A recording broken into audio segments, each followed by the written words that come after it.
Ok, minha gente, retornamos para o terceiro e último bloco do meu, do seu, do nosso Baixada em Foco, o programa que fala de tudo um pouco. Antes que eu traga o nosso terceiro convidado, um assunto palpitante como os outros assuntos. Hoje é o dia do amigo, gente. Tiago ligou e falou, Ari, hoje é o dia do amigo. Abrace o seu amigo, né? Diga que você realmente é amigo do amigo. Gostou dessa frase? Não sei, mais ou menos, amigo do amigo, né? Mas hoje é dia do amigo, tá? Sinta-se à vontade, os amigos aqui da NET, sinta todo mundo aí, ó. Todo mundo, sintam-se abraçados, estou abraçando. Olha, os dois amigos ali fora, os dois advogados, estão se abraçando. É isso daí. Amigo é para essas coisas. Pessoal, eu estou recebendo prazerosamente o doutor Carlos Alberto da Silva, advogado do direito militar. Ele milita há 35, 40 anos só nessa área. Doutor Carlos, muito obrigado pela sua presença. Um grande abraço.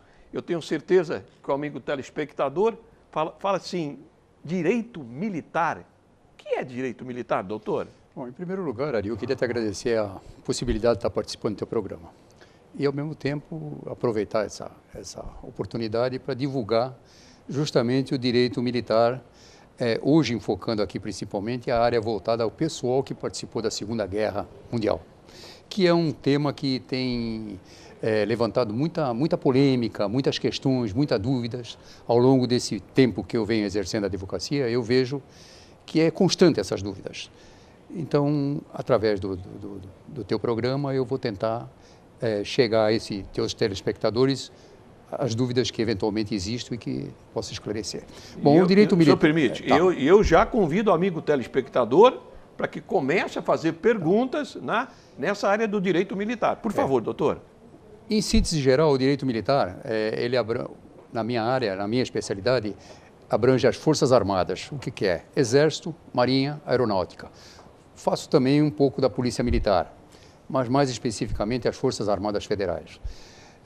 O que é? Direitos que existem, como por exemplo hoje, um policial das Forças, um militar das Forças Armadas, percebe mensalmente a título de remuneração um valor menor que alguns policiais das polícias militares de um estado do Brasil. E isso é uma situação que, lamentavelmente, persiste já há algum tempo e que muitos militares não sabem. E já que a Polícia Militar é uma força auxiliar do Exército, ela não pode ganhar mais do que as forças principais, que seriam as Forças Armadas.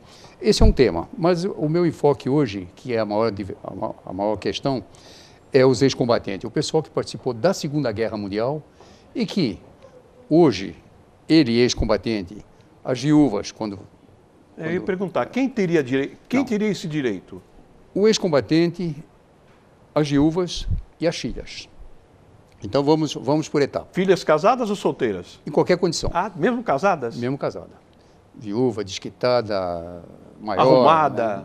De qualquer jeito. Então, como é que surgiu isso? Quando terminou a guerra, em 8 de maio de 45, começaram a surgir os problemas dos ex-combatentes.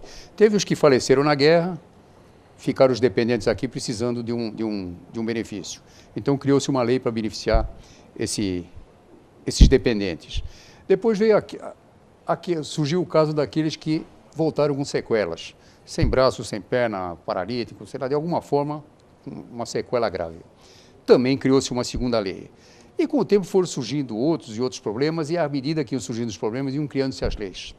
Até que, em 1963, criou-se uma lei que dizia o seguinte: todo o pessoal que esteve na guerra e que, de alguma forma, for constatado através de exame médico nas Forças Armadas competentes que ele não tem condições de prover o sustento dele, as Forças Armadas vai dar uma pensão para ele. É uma pensão que não é contributiva, ela é uma indenização pelos serviços de guerra, é um prêmio por ele ter participado de guerra. Sim. Então, a primeira pensão que surgiu foi uma pensão de segundo sargento em 1963. Anteriormente, haviam pensões diversas, mas em 63 ficou oficializado. É pensão de segundo sargento. Ocorreu que muita gente passou a receber essa pensão e outros não conseguiam. Sempre há uma certa discriminação dentro das Forças Armadas e alguns não conseguiam.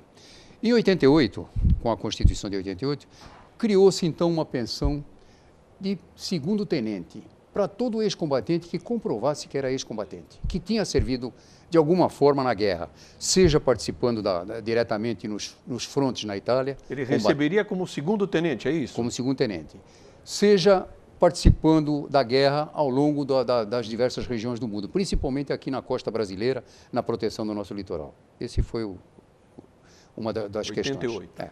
Então, essas duas classes, os que estiveram lá, que combateram diretamente, e os que estavam por aqui, protegendo a Ilha Fernando de Noronha, litoral, também tiveram direito a essa pensão.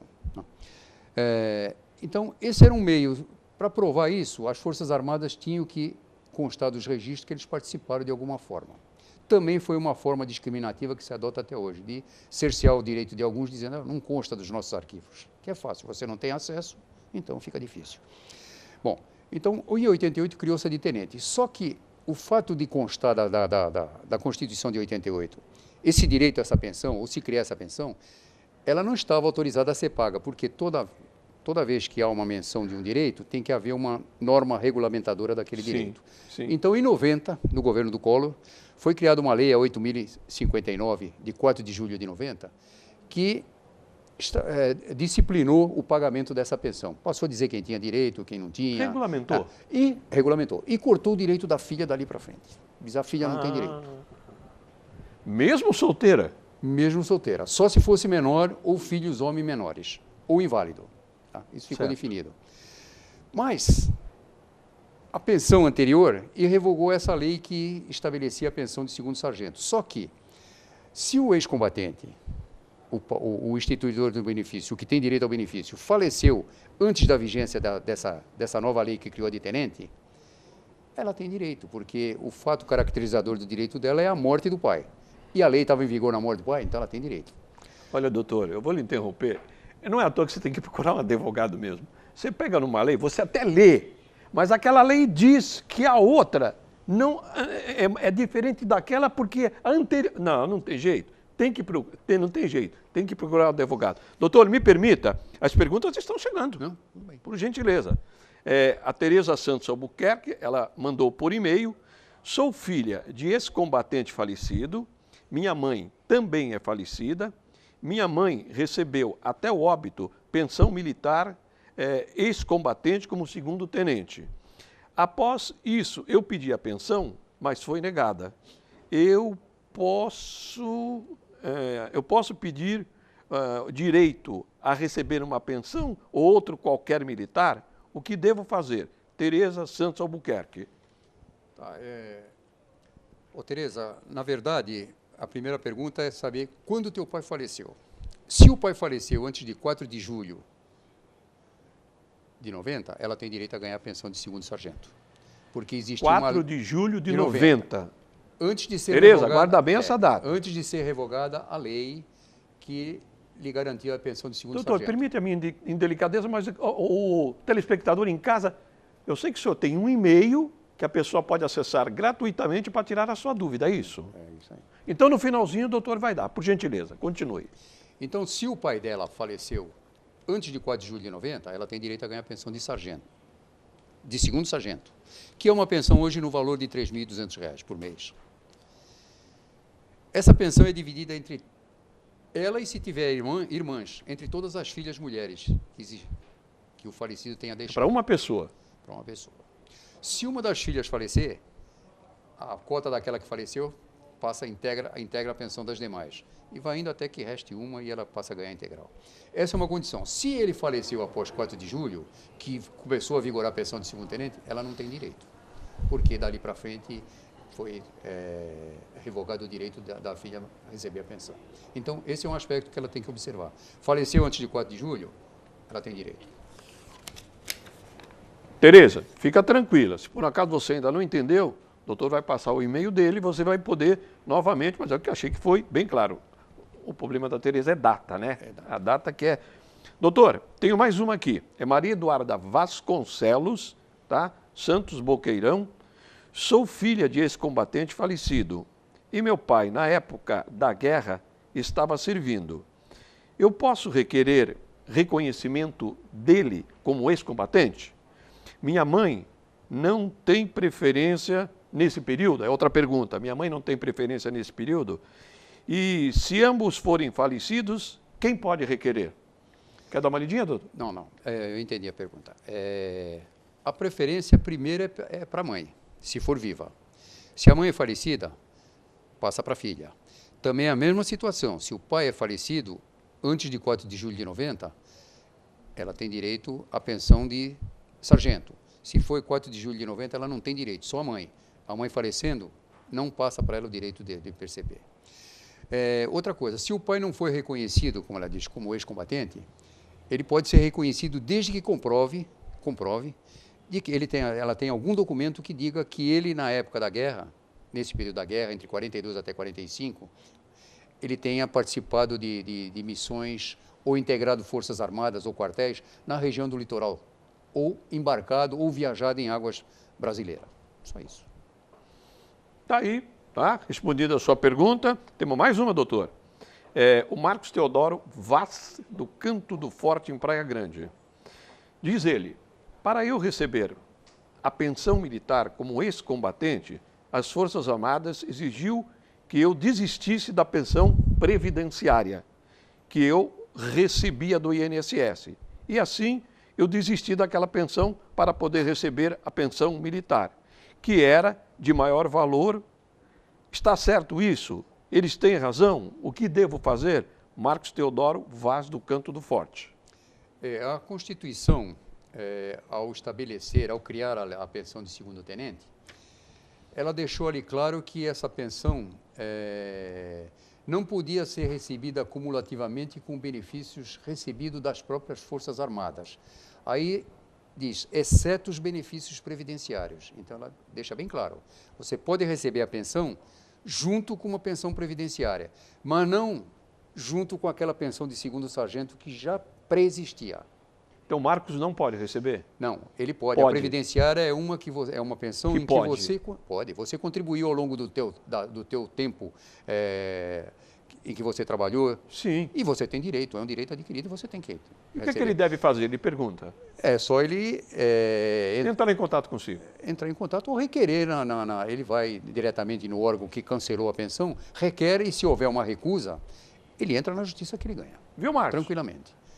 Isso é matéria ganha, pode entrar aqui. Beleza, Marcos. Tem direito, né? Está requerendo os seus direitos. Doutor, tem mais uma aqui. José de Oliveira Lima, do Itararé, em São Vicente. Qual é a condição para se aposentar pelo INSS como ex-combatente? Que lei me compararia nesse caso? Tá, a pensão do INSS... Aqui cabe, antes de entrar nessa pensão, fazer um breve comentário. Quando terminou a guerra, o pessoal que não continuou na carreira militar, o governo teve a obrigação de, se ele não tinha emprego, de recolocá-lo numa atividade qualquer. Colocou esse pessoal no correio, nas prefeituras, no Estado Federal, foram todos recolocados. Aquele que tinha profissão, continuou com um vínculo empregatício com a empresa privada. Então, que benefício esse pessoal teve? Nenhum. Então, foi criado um benefício da aposentadoria especial, aos 25 anos de serviço. Isso foi uma lei em 1963. E essa lei, além do mais, dava o poder para ele de receber também aquilo que ele quisesse como pensão previdenciária, como aposentadoria previdenciária, desde que ele contribuísse um ano para aquilo que ele quisesse ganhar. Tá? Essa era uma condição.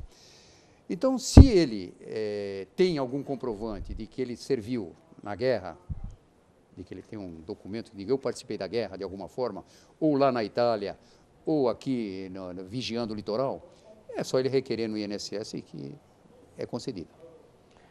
Doutor, qual é a quantia, se a pessoa participou de guerra ou algo relativo que o senhor falou anteriormente, vai de quanto a quanto essa quantia?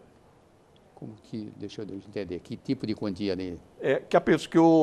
Como indenizatória, a pessoa teria direito a... Ela participou da guerra, como segundo-tenente, por exemplo. A pensão de sargento, a primeira pensão de segundo sargento, ela equivale a um valor de R$ 3.200 por mês. A de tenente hoje é R$ 5.500. Essa é a maior? Essa é a maior.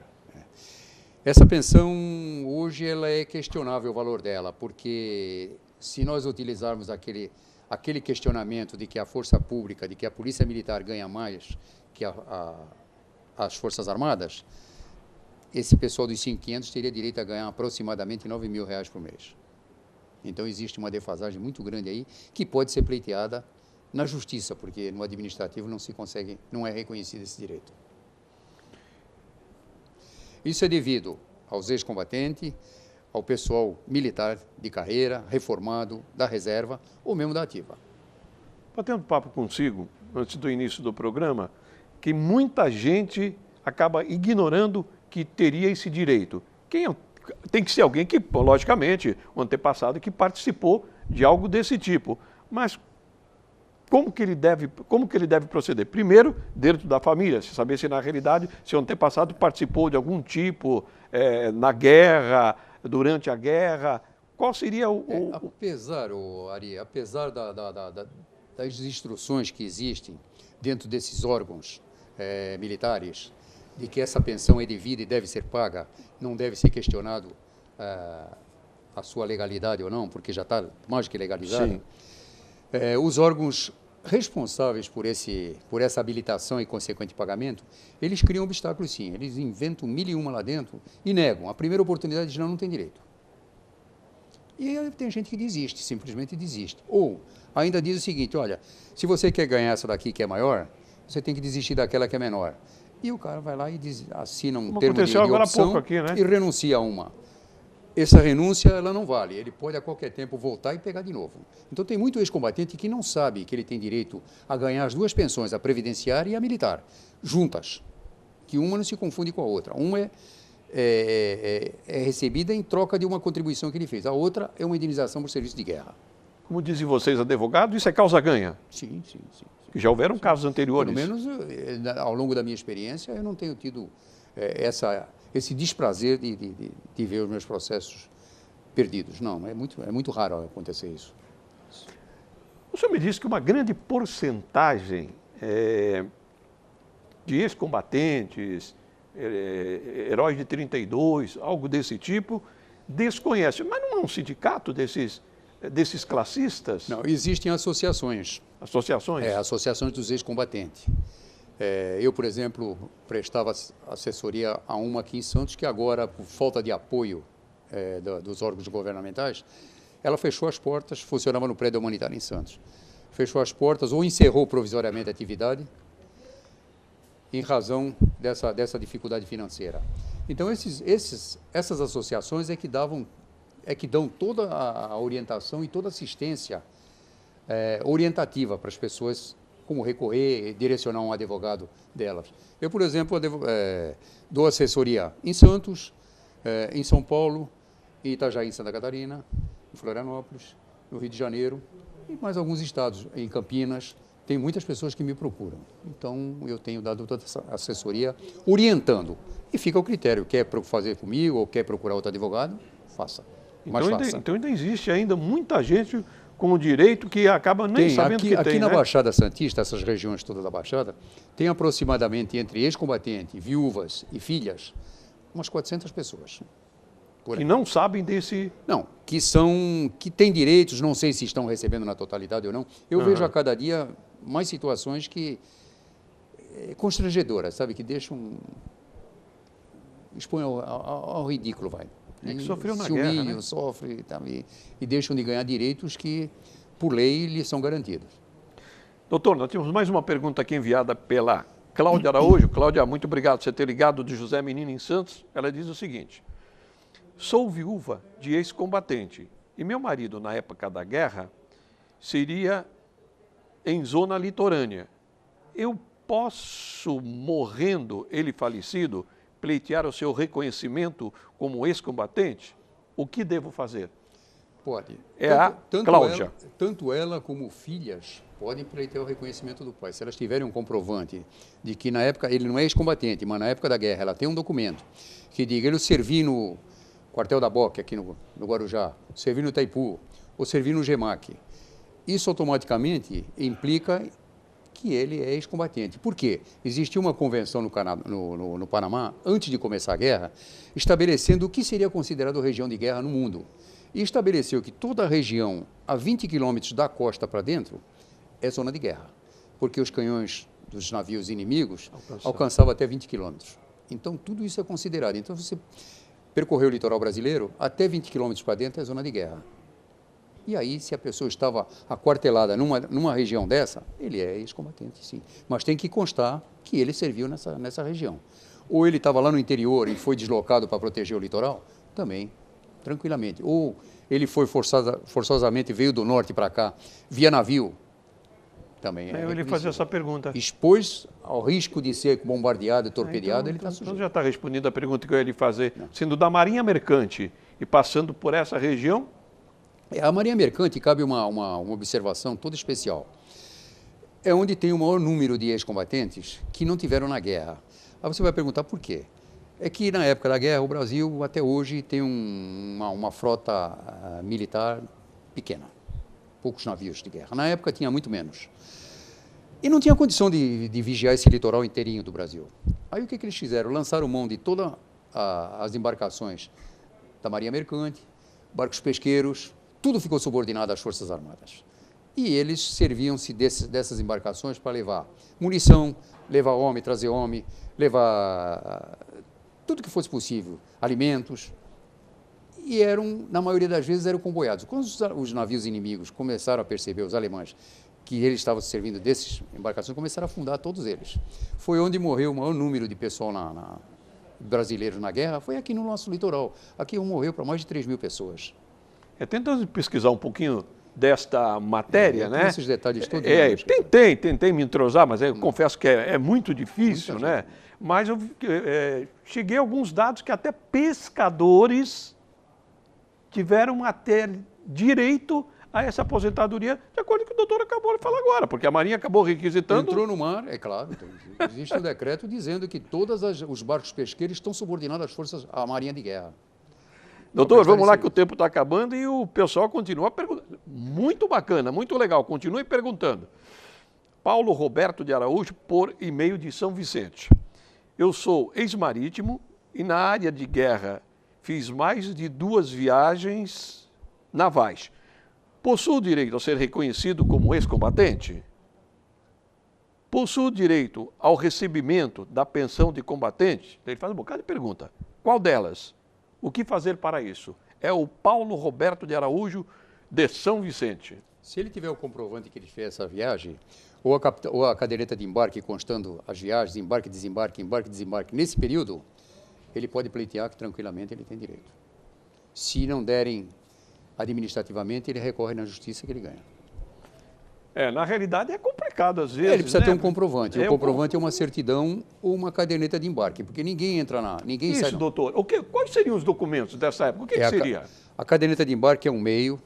A empresa, se ele pertenceu à Marinha Mercante, eles dão uma declaração que ele, na época, no período de 42 até 45, ele saiu em viagens por diversas vezes. Ou uma certidão da Marinha dizendo que, na época, ele realmente integrou as embarcações tais em tais períodos.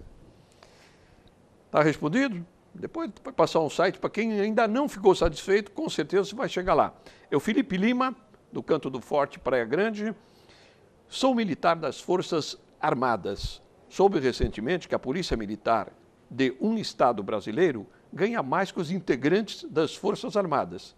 Isso é permitido por lei? O que devo fazer? Não é permitido não. Isso ele tem que ingressar na justiça porque as Forças Armadas não reconhecem espontaneamente esse direito de equiparação. Ele não pode. Ele, na verdade, ele tem que pedir o teto, a equiparação ao teto da polícia. Isso sim. Ele ganharia sim. Isso é um assunto que está em pauta agora no momento e está desencadeando uma série de processos. Viu, Felipe? Fica tranquilo, fica calmo. Daqui a pouco nós vamos passar. Vocês estão sedentos pelo e-mail, né? Com certeza absoluta.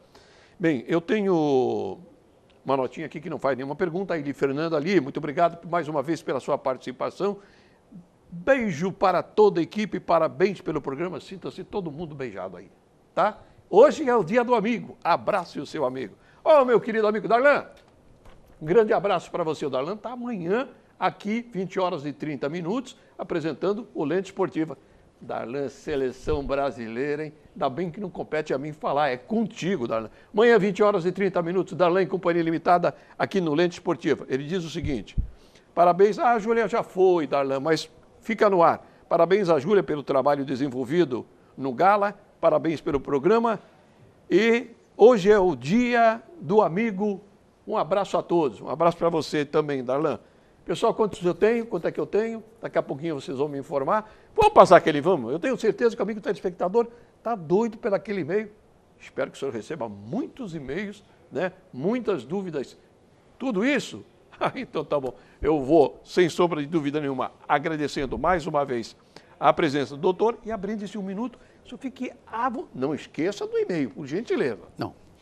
O e-mail é um e-mail criado agora recentemente. Eu tenho do escritório, cada advogado que integra o escritório tem o seu e-mail. Mas esse daqui foi criado especificamente para a gente estar recebendo essas informações, essas consultas. O pessoal está sedento por chegar a esse e-mail, porque tem muita gente que na realidade ainda não fez pergunta, mas vai querer fazer. Você prefere divulgar? Ou... Pode ser? Tá aqui, ó. Esse daqui? É. Então vamos lá. Pessoal, a letra é grande, aqui não tem necessidade, isso aqui não tem necessidade, né? Do 4 olhos, né? É. Ó, você não conseguiu tirar alguma dúvida, tá? Então você vai digitar o seguinte e-mail. É meio, ó. É tudo em letra minúscula, né? Casa, tudo letra minúscula, casa com o A da arroba.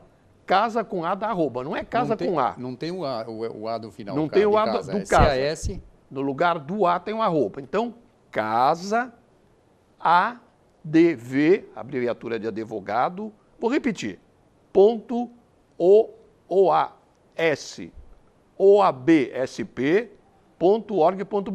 No finalzinho do programa, isso vai aparecer, já. No finalzinho do programa, você vai poder anotar. Casa, adv.oabsp.org.br. No finalzinho do programa vai aparecer. Nós temos também um blog na internet que pode ser consultado também e que no final nós vamos dar a divulgação aqui, vai aparecer. Lá no finalzinho vai aparecer. Nesse site existe tudo que o escritório faz em termos de direitos militares. O escritório faz e eles têm direito, eles poderiam pesquisar, não existe obrigatoriedade de fazer com a gente, pode fazer com quem quiser. É só uma orientação dos direitos dos militares e dos ex-combatentes, está tudo contido ali.